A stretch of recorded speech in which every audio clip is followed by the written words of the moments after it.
he said to me that Tariq, if you're not looking to impress, people will be impressed.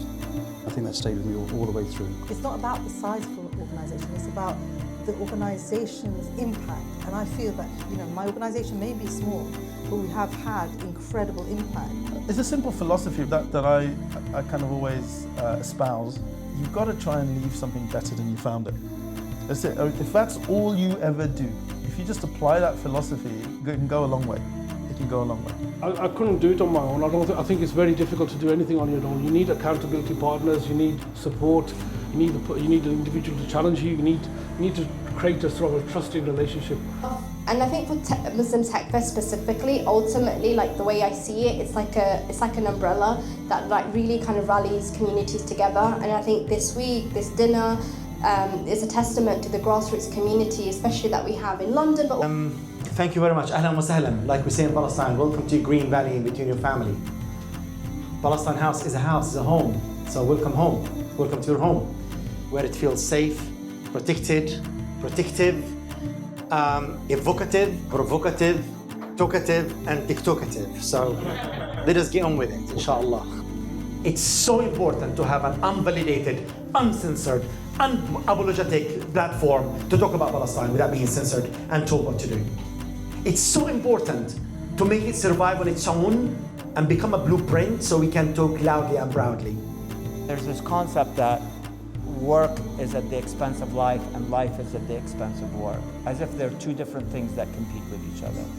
And that is just not true. Work, and even Islamically, work is part of life. If you're not willing to take a risk in business or risk in life, I don't think you're going to have, you're not going to succeed. And I feel that years from now, you'll sit back and you'll regret not taking those risks. One of the things we see is like representation isn't enough. It's not enough to see like faces in high places. You have to do something with your privilege. So I think just always like paying it forward and asking, that we're not gatekeeping, that we're helping the next generation and like whatever they want to be, and opening up those pathways. The customers always used to say, oh, the staff in here are brilliant, the staff in here are really good. They're good because we invested in the people. And I think a lot of business owners, they just expect the employees to be as motivated as them. That's never going to happen. If you've got an employee that's got 50% of your motivation, you've won a watch. Treat them like royalty and don't let them go. Maintaining quality is not easy, but this is when it's your target. You don't compromise it. Like whenever you establish your business, definitely you would think, are you price-driven or you are quality-driven? What is the character of your product? And you need to focus and you stick with it. Being a Muslim and being creative was almost an oxymoron, in those days anyway, right? Now I think, mashallah, things have moved and the different generations of TikTok and content creators has meant that creativity and Muslims are, a more common thing. And as Muslims, we can set the values when we start our own companies.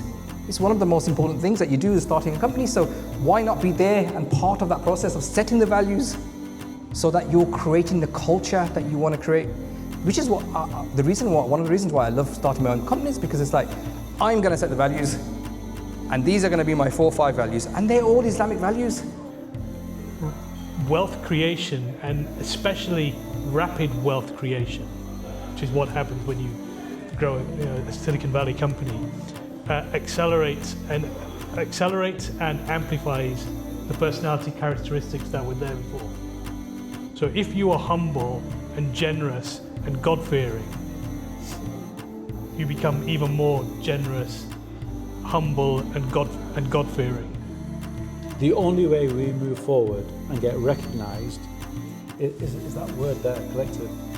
We are working in silos in so many areas. There's so much fantastic work going on throughout the UK with independent organisations who represent us as Muslims. But the fragmentation is truly destroying us. So my message is, we need to really start supporting and backing each other.